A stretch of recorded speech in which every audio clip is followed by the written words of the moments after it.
All right, guys. How's everybody doing? Everybody's having a good time. It's a beautiful day in New York City, which we don't get a whole lot of. My name is Jaeki Chiu. I am the co-founder and host of a small social media page called Righteous Eats. I don't know why they asked me to do this, but I am very humbled and grateful to be here. And we have the esteemed panelists. Make some noise for the panelists, first of all. And let's also make some noise for the Next Gen team for putting this event together. Make some noise for them.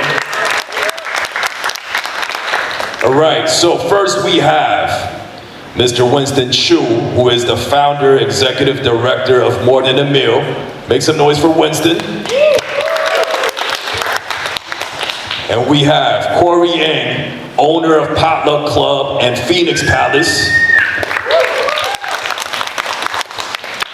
And we also have the owner of Saigon Social, Ms. Helen Nguyen. And last but not least, we have Ms. Jennifer Saesue, Jen Saesue, of owner of Fishcheeks and Bangkok Supper Club. Make some noise. All right, so today we're gonna be talking about the food and community impact in the NYC's restaurateur community. So that's why we have some notable figures in the NYC food scene. And we're gonna start it off with some general questions, all right? Let's kick it off with this. What inspired you guys to start your business? And how did you get started in the food industry, which is notorious for being one of the hardest, low margin, high passion industries that is out there? Basically, why the fuck y'all wanted to do this, man? I think it's a combination of insanity and passion, right? Like you said, it's a very, very tough business, but I think we all do what we do because we actually love what we do. We love the community, behind it, we love serving our food, we love educating people with our food, and I think, I can kind of honestly say all of us does it because of those reasons. Helen? Well, New York was supposed to be a semi-sabbatical for me. I was a real estate broker in Seattle for 12 years prior to moving to New York, and I honestly just wanted to take a year off to go to culinary school just to check it off my bucket list. And the intention was just to stay for a year and then go back and resume life in Seattle, but then towards the end of my culinary program, I was really inspired by the culinary scene, specifically the Vietnamese culinary community that we had here. There was a lot of new restaurants that were opening, and I felt that there was a renaissance happening with the Vietnamese food scene, and I really was inspired to stay to be a part of it. All right, Cory. My restaurants, we have started with my friends since we were young kids, and we were all born and raised in Chinatown. We're watching Chinatown shrink and get gentrified and just change extremely. So we wanted to build something in Chinatown that continues to celebrate our culture, but do it of the now times. And we thought that, food is, for all cultures, is the easiest introduction to anything. You're gonna eat different cultures' food before you listen to their music, before you understand their language, and before you watch any of the movies. So food is a very great introduction, and people just love it. Winston, you don't run a restaurant, but you are very active in the food space. You're combating food insecurity in New York, which is very surprising considering that how wealthy the city is, that we still have to deal with food insecurity here. Can you comment on what you do? Sure. Hey everybody, I'm Winston. I run a nonprofit called More Than a Meal, and we focus on giving a dignified experience for those that are dealing with food insecurity. So we have in the past worked with all these beautiful restaurateurs here to provide meals. Currently at Potluck Club, every month we do a senior day where we invite seniors from the Chinatown community to come and experience the meal. They dine in, they take out. It's really flexible, but most importantly, it's building connection. I think part of us as a younger generation, as whether it's restaurateurs or just opening businesses, one thing that we're constantly asking ourselves is how do we connect with our community? What does our community need? And particularly in Chinatown, there is a group of aging seniors that are still in need of services, but it's also a shrinking, as Cory said, a shrinking space where a lot of the seniors don't have places to go. So we're trying to create a space for them and just connect with them. And I think, through that interaction, we're learning a lot about ourselves, we're learning a lot about them, and, particularly just kind of filling the blanks about our tradition and heritage. I started 12 years ago as a chef in restaurants, and, through, COVID and the work there, it's really inspired me to continue to, preserve, but also create. And through that, it's just, creating connections with our community members and helping to put a smile on their face, and just getting to see them once a month or even multiple times a month is something that I hope to achieve for our small businesses here. Say word, man. I always wanted to ask you guys this question. How do you guys define success for yourself and for your business? Considering that the restaurant business, again, is notorious for having, especially in New York, some of the lowest margins. You know what I mean? I'm gonna just be frank with y'all. If y'all think that Cory is balling, he's not. Don't let those chains fool you. So tell us about that.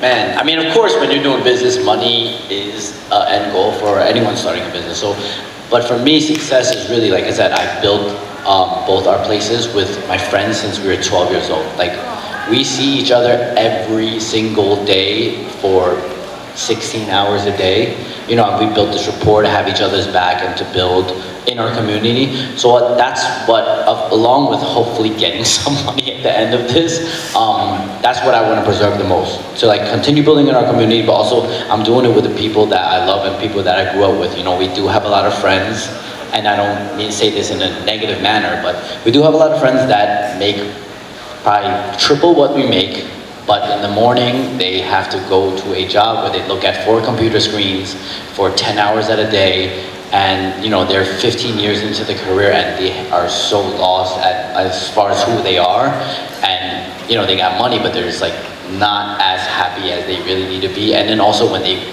save all this money, it's like, all right, I want to do what you guys do, and they want to make that jump. They're like, I'm going to leave corporate. They don't know how to leave corporate. They don't know. They've been in the system for so long that the work's given to them. There's a whole entire infrastructure. They don't know how to start from 0 to 1. And they end up going back to this golden handcuff of getting a salary and working for JP Morgan and stuff like that. So, Shout out to JP Morgan. No offense to anybody who's from. No, I don't say this in a negative manner. I don't say this in a negative manner. It could have been Citigroup too, I don't say this in a negative manner at all. I mean, I bank with Chase all the time, but I think it's just that, they're just stuck in it, and it's tough. Sorry. All right, Helen. I've heard so many horror stories that you had to go through. Despite all of that, I mean, you were able to persevere. Can you share some of your struggles during the pandemic, but also, like, how do you define success? I think that success, or our own personal definition of success, at least for me, tends to change over the years. For me, at one point in my life, it was like, oh, well, if I can attain X amount of money as a salary, that to me is the definition of success. I think now it's being able to wake up every morning and feel excited about the work that I do, and to be able to do it with a group of people who are equally excited, who show up every day, and being able to support them and the infrastructure that we built, not only internally as a restaurant, but also as a community, I think is incredibly gratifying and a definition of success for me, just because it's something that's, you can't put a dollar sign to. The gratification and just the journey along the way is something that I would say is my definition of success now. And then obviously being able to maintain like a healthy, lifestyle, whether it be, okay, this is my fitness, goal, this is my time wheel where I'm able to still spend time with, family, friends, and have somewhat of a personal life and achieve those things, all the while trying to balance, the wheel of life of, maintaining a business. Winston, can you define success for your cause? Because you're essentially combating an institutional issue that is sometimes a little bit too daunting for us. Can you expand on that? Sure. Success comes in many different ways, but I think, you know, when I fully dial into like the work that we do at More Than a Meal and working with people that are either eating food or just craving a connection of some sort or trying to find a community, success comes from just being able to have a conversation and be able to help somebody out. It doesn't, you know, for us, the goal, as I tell my team members, is not really to eradicate food insecurity. I think, you know, that's something that's such a lofty goal that I feel that as a nonprofit, we can't perpetuate that issue when it becomes, when you're growing and you're you know, obviously running as a business, it's more about maintaining jobs or, you know, constantly, you know, rotating donors or getting donor money. And, you know, I've been part of a larger organization where we've gone from like 1 million to 40, and, you know, we look at ourselves and say, okay, are we now the issue? Because, you know, we're not really focusing on mission drift. So, you know, part of our success is making it to stay true. And I think truly as an organization, if we're doing the job that we're supposed to be doing, we shouldn't exist or have to have such an influence in, you know, hopefully in the next couple of years. And everything that we're trying to do is create this ubiquitous experience where we can connect these community members with restaurants and small businesses so that they are aware of, you know, the population that's out there, and hopefully, you know, by Cory and Helen or even Jen's work, to give 50 meals a day or to be able to subsidize and make it affordable within that community, you know, it goes a long way, and those relationships are for them to take and for them to build upon. And, you know, truly what we try to be is the connector and the bridge maker. And, you know, for me, success is really honestly to be able to work with the group of friends and people that we grew up with. I grew up with Cory, and I would say that, you know, he's a true entrepreneur. He is the real reason why I kind of jumped corporate. You know, he went from slinging t-shirts to bikes to ice cream, and now this is like his 4th iteration, and hopefully, you know, he has many more to come. And so for me, end of the day, is to be able to do it with the people in the community that you grew up with, and to be able to connect with a lot of people and inspire them. Whether it's working for an office, if that's your goal, great. If, you know, there's ways where you can give back. We're a nonprofit too, so like, donate your money, right? But if you're a small business, you can give your resources and you can, you know, pitch in. So our goal is to be able to make that accessible for other companies to be able to contribute to that work. Definitely. The next question that I have, I want to ask you, Jen, what role does your cultural heritage play in your food, and how do you balance tradition with innovation? Big question. That is a big question, but I felt like you could handle it, considering that, and I will say this on record, how Fishcheeks have really changed the landscape of Thai food options in New York City. I think just, you know, my understanding of Thai food, I grew up in Thailand for 12 years, and I think, you know, I keep on repeating myself over and over again where the menu of a Thai restaurant 10 years ago, it's kind of like the same menu, right?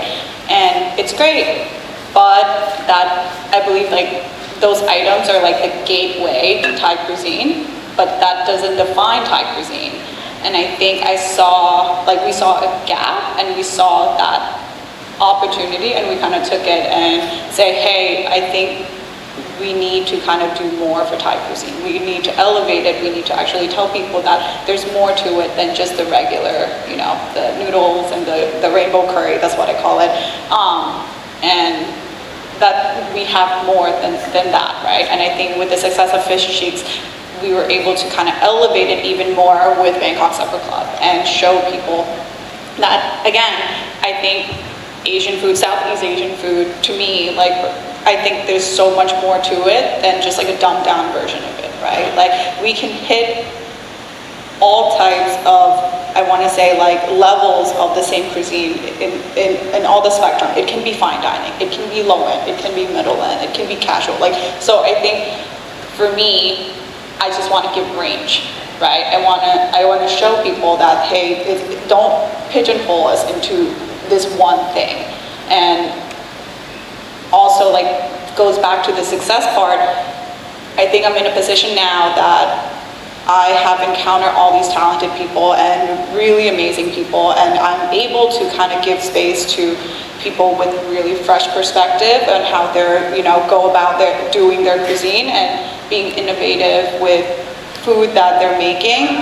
I think that that's to me is like a very good feeling, and I think that's, for me, that's success, to really give space to people who really deserves it, or hey, they might have been burned by the industry, because again, this industry is ridiculously tough, right? Like, and there's so many talents out there. There's so many people that are actually like, might not be like the superstar, right? But they're amazing, they're innovative, they're creative. I want to be able to give that space to them to succeed. Yeah, 100%. I mean, the head chef at Fishcheeks, for instance, like, he's not Thai. Yeah, he's white. He's a white dude who makes banging Thai food, and you guys are in the works of building more restaurants with him, right? Yeah. So I think, again, like, it's beyond your cultural background. It's really the meritocracy of, do you have it or not? How passionate are you about what you're doing? So speaking of passion, I mean, everybody here is super passionate, but I saw a glimpse of this man and his team's passion providing nourishment for a community in Bed-Stuy. So Winston, I think a lot of people don't know how much food insecurity impacts a city like New York. Can you just share some staggering statistics of the environment that we live in and what we should be cognizant of pertaining to the work that you're doing? Yeah, that's a great question. I guess we get that from donors all the time, and I should have these statistics. You're about to collect some donors today, bro. You know, the number is staggering, and I think, you know, with the current, you know, situation with, there's a lot more need. You know, we've seen the lines almost triple. It's, you know, we're not only elderly, we're seeing, you know, young families with their kids and strollers, to even college students. I think one of the biggest statistics or numbers that I've shared with in the past is it's astronomical, and I think it's crazy to go into colleges and see how many kids are actually dealing with food insecurity, and they don't know that they're dealing with food insecurity. And, you know, kind of look back at it, I was like, you know, I guess I was kind of food insecure too, living in New York City, making, you know, no money, but having to, you know, pay the high prices in New York. And I think you could live in New York City and make $100,000 and still be food insecure. And so, you know, one of the biggest questions that, you know, we constantly get with donors is, how do you know that now that you're insured or given a better quality and better food and a better experience to individuals, how do you ensure that they're food insecure? And the question is that you can't. You know, there was previously no other marker to say, hey, you bring your W-2s so that you can get this meal.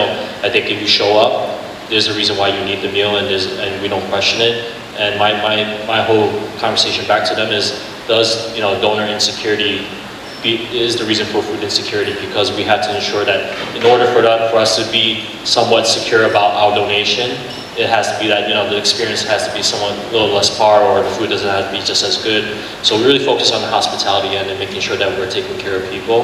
And through that, we realize that, you know, people, you know, aren't just, we're not one-dimensional, you know, so we really focus on the social determinants of health and look at other aspects of people. And I think, you know, food is one of those various things that brings people and community together, and we all have our own reasons, whether it's like something that was nostalgic or emotional, or it's just, you know, something that helps you connect, you know, whether, you know, you're out of state and you're coming to live here in New York City, and you're trying to find a community, and it's often through maybe finding that community through food first. So to answer your question, I think food insecurity, it's, you know, it's bad, but I think with the reasons why we see with the current, you know, economy and you know, isolation and loneliness that we see, I think there's a lot of people that are, you know, finding themselves in this situation where food has been a solution for them.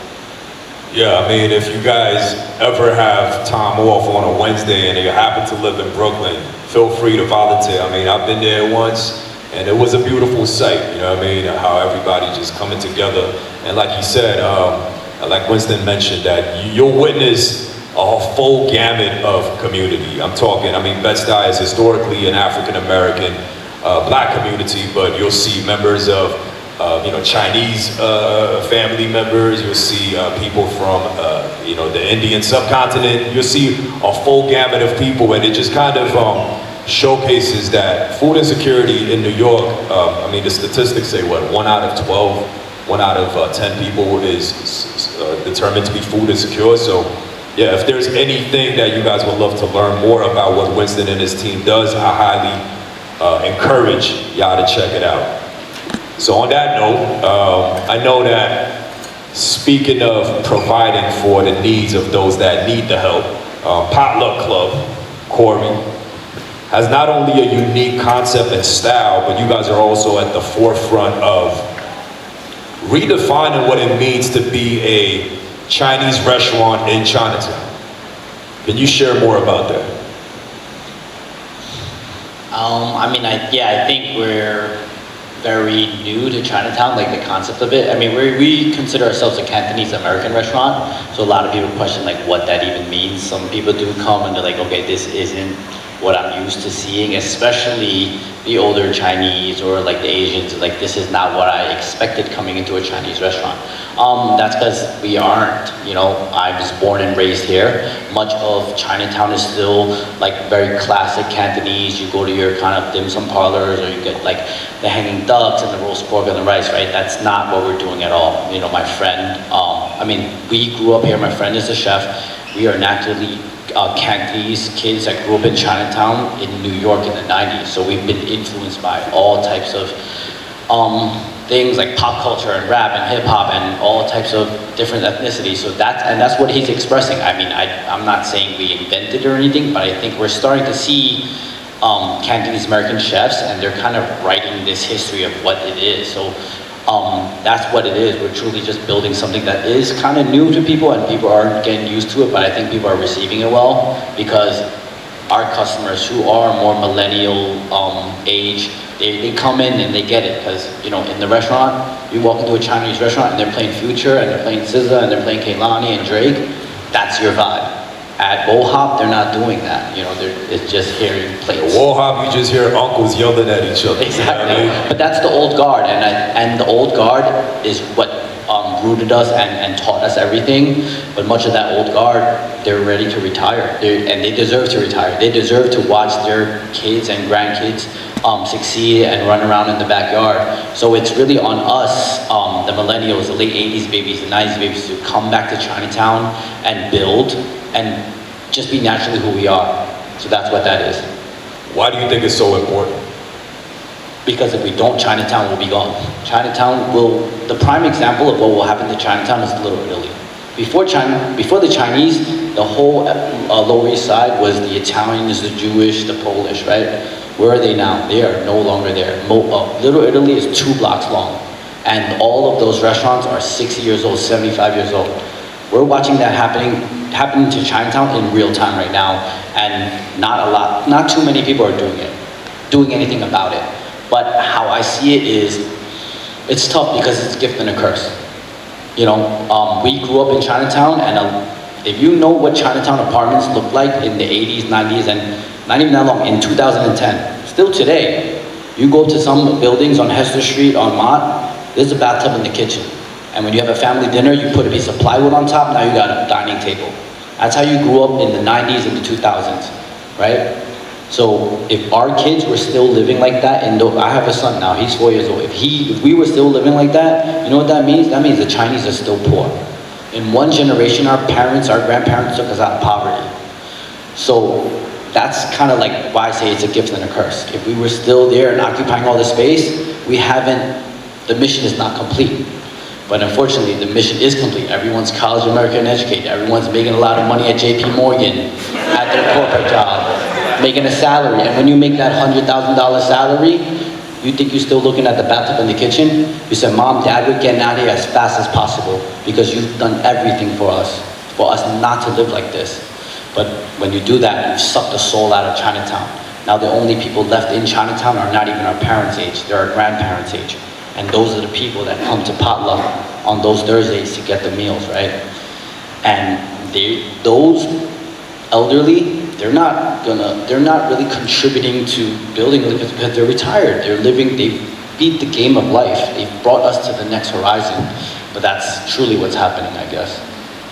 Yeah, I think it's definitely a lot to think about, right? Especially when you see these newer neighborhoods like Dime Square, quotation mark, getting constructed. I mean, shout out to Canal Street, love that block, love Dimes, and all those guys. But it's just interesting how, you know, we could talk about how these nostalgic areas that we love and we grew up in is changing, yet there's only so much that we could do, and only so few people that actually do want to invest the time and resources, right? So, you know, a lot of respect for what you and your team does, Cory.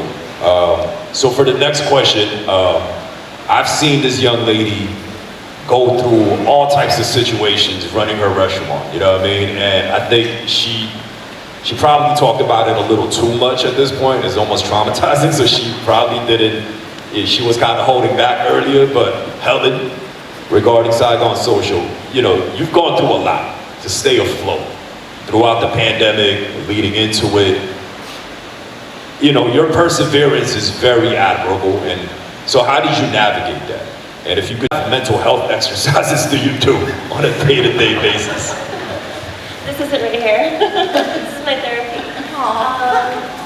I guess to give context, I signed the lease for my restaurant in 2019.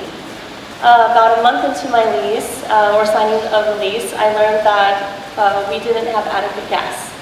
So that means no hot water, no heat, no appliances were working. So then what ended up happening was an 11th month battle with Con Edison to try to get gas services turned off. So long story short, after 11 months, I had to dig a trench, bring a bunch of architects in, brought a whole new gas line in, was pushing for an opening. We were essentially heating water on induction burners for 11 months just to wash dishes because it was so cold and there was just nothing that was working in the restaurant. So finally, appliances were working, hot water heat, everything was good to go. 10 days later, the city shuts down. We're now in COVID, right? So that our opening was supposed to be March 13th of 2020. Obviously, that did not happen. Had to let go of the team that we worked hard to train, and I essentially slept at the restaurant for the first month just because I was just too depressed to go home. And prior to that, I was a pop-up for 2 years. And we didn't, as a pop-up, you don't really have a budget for marketing. There wasn't like a huge, presence before, but we gained a following organically through Instagram. And I would say 90% of our clientele and our community was from Instagram. So I decided that, cooking was what was the vehicle that helped soothe me and comfort me. So I would just wake up every morning and post, a menu online to see if anybody would come. And essentially started to connect with the community, our neighbors from upstairs. We were probably the only one of maybe 3 businesses within a 5-block radius that was still open. And at the time we had a curfew at 8 p.m. So one of the great things about our corner unit is that we had a window. So that takeout window was essentially my lifeline to the community, or the lifeline from the community to me. And through there, we were able to meet a lot of people that were involved in nonprofits, that were doing a lot of relief work, and essentially we became a community/commissary kitchen, providing meals to healthcare workers, as well as seniors within the community.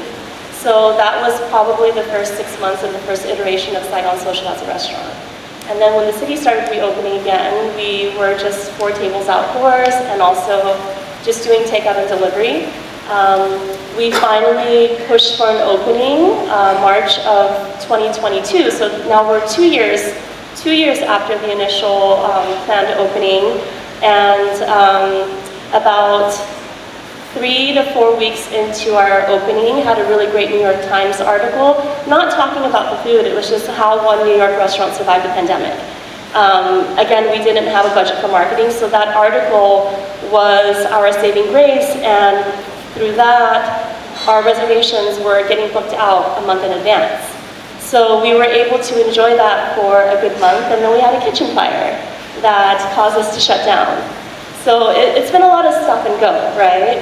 And then through that, we had a lot of challenges dealing with insurance and, just trying to rebuild. And through the support of the community, my friends created a GoFundMe account, which we achieved the goal within 48 hours and enabled us to start on repairs and bring back the workforce, and had a reopening And then a couple weeks later had a review from New York Times, which whenever you get a review or a write-up, sometimes that's like a once-in-a-lifetime opportunity, and once that ship sails, it's very rare to be able to have that opportunity again. So we had a second chance, I guess you can say, at the life of Saigon Social. So through that, it helped jumpstart our reopening. And so when people ask how long has Saigon Social been open, I like to think only a year and 8 months, because the first 3 years didn't really count.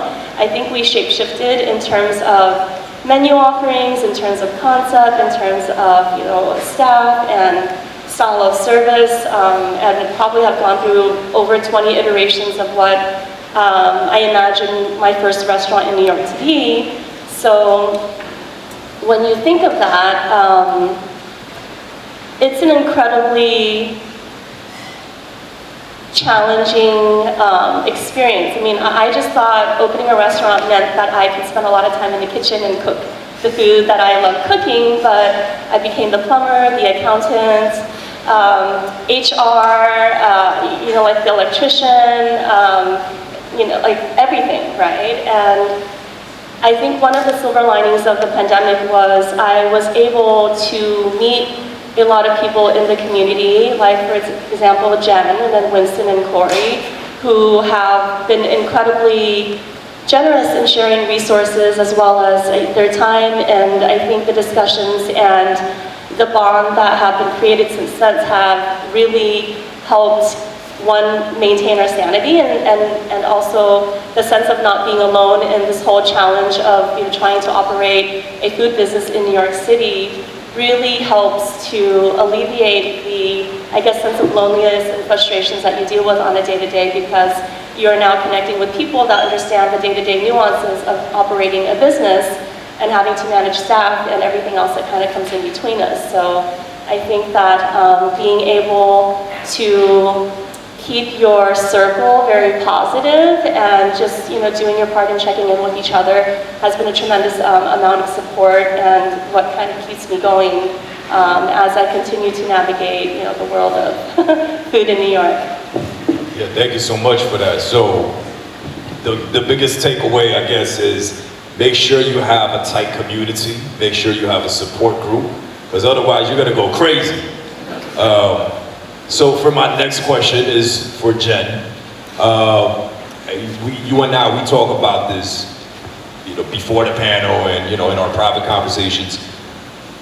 With your expertise in Thai cuisine, what do you think are some of the most exciting trends or emerging flavors in Southeast Asian cuisine today? Because we've obviously seen this rise of Korean food becoming very popular in recent years, and you definitely see the movement happening with Thai cuisine, but also food from Laos, from Cambodia, and so on and so forth. So is there anything that you could share with us as a subject matter expert in this? I think that you're gonna see more and more creativity, right? Like, I think now there's so many young new chefs that, are trying to present the food as it is, as authentic as it is, or, kind of creating new types of cuisine, like Cory said, right? Like, it's almost like an American Cantonese cuisine, because that is what he grew up eating, and that's kind of like his influence as a person. So I think right now it's super exciting for Asian cuisine as a whole. I think it's a big moment right now. You can see Cambodian cuisine now. We're doing Taste of Asia next week, and I was lucky enough to be able to kind of curate the restaurant list, and the amount of restaurants out there right now that are hitting every cuisine, especially just all Asian cuisine, are incredible, like incredible. You see Cambodian, you see like just some really specialized, like just Hainese chicken by itself as a restaurant, like nothing else. You see, what else, like French, Japanese, but it's just, I don't know, like, I think it's super exciting. Like, and there's a lot of creativity behind all of Asian cuisine right now. So the segue to that is, I mean, there's definitely some people in this room, I'm assuming, that at one point wanted to have their own restaurant or is working towards wanting to build their own restaurant. So much excitement in terms of creativity, yet there's obviously all the challenges that we share. I guess for the three restaurateurs and also somebody who used to be in the restaurant world, what advice would you give for aspiring restaurateurs? Don't romanticize it. Right? That was the quickest. I mean, like, I tell people this all the time. It's almost like, are you sure? Like, that you want to open a restaurant? Like, I understand. It's like the blue pill or the red pill in the Matrix. Yo, you sure? I mean, like, it's very, I think, it's amazing. It's an amazing feeling when you feel like you have accomplished something, when you get to the point of success, whatever that means for all of us, right? But you are giving up a lot. Like holidays, what is that? That's the busiest time of the year. That, like, you're not closing. I think I have known, between these people, I don't close my restaurant, ever. Like, the only day that I close my restaurant is like Thanksgiving. So what is holidays? Like, that's not, like, I think you need to be able to know for yourself that, like, those things that is normal for other people is not going to be normal for you. So I think if you can get past that and you're really passionate about what you're doing and you think that you're really willing to give it your all, and it has to be your all, right? Like, it's literally all or nothing. Helen slept in her restaurant, like, for a long time, right? So if you're able to kind of get over that and really wanting to do something in a restaurant, like, industry, I think go for it. But really, you have to have that conversation with yourself, because you're going to miss beautiful moments with your family, your friends, and you're going to be known as that person who, like, doesn't show up for anything. But, like, are you okay with that? Like, if you are, then I think, like, go for it, right? I don't recommend sleeping in the restaurant to anyone. Yeah, it sounds like owning a restaurant sucks, but also very rewarding. It's rewarding. Yeah. It's very So, do we have time for Q&A? Okay, 5 minutes of Q&A. Great, yes. Young lady, yes. Okay, so you guys established that food is often a first step into introducing a culture, right? So is there a way that another industry could combine with the food industry to introduce our Asian culture more? Do you guys see the possibility of that opening? Okay, so the question is, food is the gateway to introducing Asian culture. The young lady was asking, do you see food and another industry coming, joining forces together to introduce or broaden the horizon for Asian culture? Yes, because I think that's creating awareness, right? And I think that's the biggest part. Educating people, creating awareness, the more people understand the food or get to try the food, I think the more they will think about it and, or show interest in it. I think, yes, there's multiple instances where we partner up with a big company where it has nothing to do with food, but we're creating, we're showcasing Thai food. I think in turn we gain customers, and we gain customers that maybe have never tasted Thai food before, and now, create that curiosity for them of what is this, what is Thai food? Like, what is this all about, really? Yeah. Helen, you wanted to... I think food and technology would be a very beautiful marriage. I think that being able to streamline a lot of the things that we do on a day-to-day, not just on the operation side, but also, I'm walking down the street, there's an ad and it's flashing. That's how people learn these days, or there's a different genre of people out there who their absorption rate is different, their learning style is different, their love language is different. I think that if there's somehow, some way we're able to connect the two and say, okay, let me take your product, let me take your concept, and let me conceptualize this into these terms and these access points that would have a broader and wider outreach. But then also, your operations right now, I can take that and plug the data in. Now I'm saving you 70% of your time, which will then allow you to free up more things so that maybe you can use that to plug back into the creative side and be able to duplicate, that, or create like more concepts that can just kind of keep the ecosystem going. Yes, let's take one more question. Any questions on this side? Going once, going twice? Okay, this gentleman right here. Yeah, Lawrence? Yes. So speaking on the subject of technology, I want to hear your thoughts, if you may share, about robotics and automation streamlining the business. Okay, so I see that in Asia, and that's pretty rampant. So the question is, what are your thoughts about the advents of AI and robotics in the food industry? I can answer that. I have a couple of friends that currently are working and developing AI. There's a restaurant called Colonel, which is founded by the founder of Chipotle, and my friend Andrew is the head chef and the partner there. There's aspects of, like, I think in any business, particularly for the restaurant business, it's daunting. There's a lot of meticulous things that you have to do, and I think there's a place for robotics and AI that can do that much more efficiently, beyond just trying to teach a young cook how to appreciate shelling 500 cases of green peas. And I think there's ways where we can actually focus and move towards creation and creativity, and how can we create better dishes? How do we integrate other industries with food, and make it in a way it's a little bit more inclusive, or allow people to come in and see it, because food's such a great platform. Because with everybody, I always say, there's more dinners, there'll be less wars, because I think everybody needs food, and when there's good food, we can all agree on it, and when there's shit food, we can all agree on it. But most importantly, I think that's the common denominator. So I think that's where it sets the fundamental basis for us to come together and have these conversations like we are here today, right? We're surrounded by food, and Cory's team has given us delicious lunch, but it allows us to have these conversations and connect, because we have these cultural experiences, but also be able to bring something to the table that maybe a thought or something new. So. Okay, so let's take one more question. The gentleman with the baby blue shirt. When I first moved to New York City, I wanted to practice Spanish. So on the subway, I talked to a couple of elderly people. They seemed pretty lonely.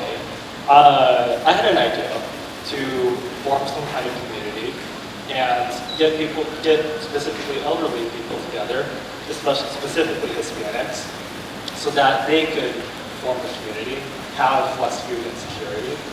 But specifically on the topic of loneliness and cost, why is it so hard to form these kinds of communities? For elderly, why is it so hard for them to find them? So your question is, why is this so challenging for the elderly to come together and fight loneliness? To find a community. To find a community. So the question is, why is it so challenging for the elderly to find a community? Is this question specifically directed at Winston, or? Winston. Okay, gotcha. We've done a lot of work within the elderly community, and I would say, I think there's assumptions, coming from, when we're working with elderly, and we work through technology, and a lot of the elderly are signed up through our text messages. And when we give this technology to other organizations, or try to share it with other community organizations to onboard elderly, their first thing is well, they're seniors, they're not going to be good with technology. It's such, I think because of that, idea in our head that we hold, that they're seniors, they're not going to adapt. I would tell you that's probably false, because the seniors are actually the biggest adapters of technology, and they're actually the ones that respond when I'm sending them. They're sending me texts at 12 o'clock, 1 o'clock in the morning when there's a distribution the next day. I'm like, go to sleep, see you in the morning. But the reason is because we've learned that if the benefit outweighs the hardship of trying to adapt to the technology, they will do it. And they are actually sharing pictures with each other. They're texting hey, how come they got this meal and from this restaurant and I didn't get this? And so I think one is the misconception of that, and then two, particularly with I think the elderly, they're resilient. During the pandemic, I had an idea of all right, Chinatown's closed, there's no supermarkets, there's no restaurants open. And just knowing that a lot of, my grandma shopped in Chinatown, and they go to Whole Foods, they go to Key Foods. So, I reached out to Cory, and I was like, hey, we have to do something, and I could bring 10,000 meals. We just need to have a space, a restaurant that can cook it. To my surprise, the line was around the street. We put it on the Chinese radio, and we ran it three times through that night. The next day, we had lines that were 6 to 8 blocks long. And these were your grandmothers. And I think because they're so resilient, and a lot of times they're not gonna reach out to you and say, hey, I need help, right? They're the ones that say, hey, take care of yourself, you're good, I'm gonna figure it out. And we had people that were in, Christian carts and canes and could barely walk, standing out, during COVID. And we were definitely not social distancing. So like, I think that part is that, they don't tend to ask for help. And I think because they're so resilient and in their mind is like, by any means necessary. And I think part of it is that they don't want to be burdened. So, through that, these experiences, we're able to connect with them. I think they see a lighter side of things. So I think the work that, just creating space and having that opportunity to connect with them is a huge thing for us. And I would say that, to that point, they also approve Cory's food and Zen's food, and they're so critical, so to say that, it's like, it means that, Cory and their team is hitting a note that even with the old generation of Chinese people, Cantonese people specifically, the first thing they see, they'll tell you whether you lost weight or you gained weight. It's like every month, they're like, oh, you lost 2 pounds, or you gained 2 pounds. Is it that good or is that bad? So I think part of that is just creating that space, and hopefully by doing that, we're able to, get to, connect and learn more about them and their needs.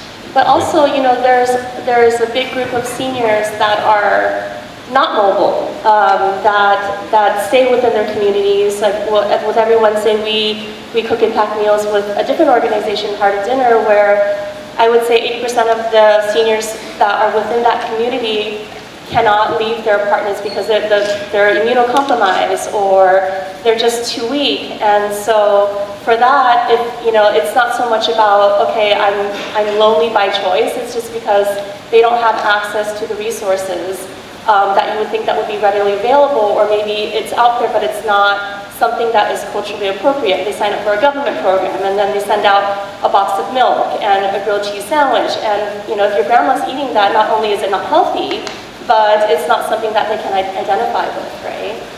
So it goes beyond just, okay, why are they lonely? It's a lot of it is it's not by choice, because there's a big percentage of our seniors that they just don't leave their communities. Right. Yeah. I think, and also some of them, they hang out with their friends too much. You know what I mean? Shout out to the parks in Christie Street. You know what I mean? Doing all types of activities from Tai Chi to gambling. You know what I mean? So having said that, is there anything else that you guys would like to add before we wrap up this incredible panel? I mean, I just appreciate stuff like this. I think in this generation, especially now that we're a part of the community, I see so much of this type of unity. I mean, everyone in this room is doing the right thing for themselves. They're coming together, they're trying to learn, they're trying to have a conversation with someone, they're trying to better themselves. And I think I see that a lot with the now Asian community. So I appreciate that. I appreciate me being up here with my peers, and I appreciate everyone in this room. Amazing. Anything you guys want to plug? Enjoy the journey. I think, throughout all having to open and close restaurants and being a part of that, I think the best part is, being present with the journey. And, when it comes time to move on to the next chapter, is always bittersweet. But I think the process of finding yourself in that journey, whatever you do, whether it's food or just starting a new business, find that community, enjoy the journey, and, continue to be vulnerable and share as much as you can. And shout out to JP Morgan, because I know Will, I went to college with, he's one of the sponsors, so. Shout out to JP Morgan. Any other, you guys want to plug anything, bro? You guys want to shout out your eateries, new businesses, new projects? Go to Saigon Social, go to Fishcheeks. If you can get a reservation at Bangkok Supper Club ever, try it. Come to Potluck Club, come to Phoenix. And make sure you check out More Than a Meal as well. Oh, yes. You know what I mean? What they're doing. It's a real deal. All right, appreciate you guys. You guys could respectively check out everybody here on their social media pages. If you have any questions, feel free to holler at them now, because they're about to dip. Jen is about to go home right after this. So, my name is Jaeki once again. Appreciate you guys for pulling up. Thank you.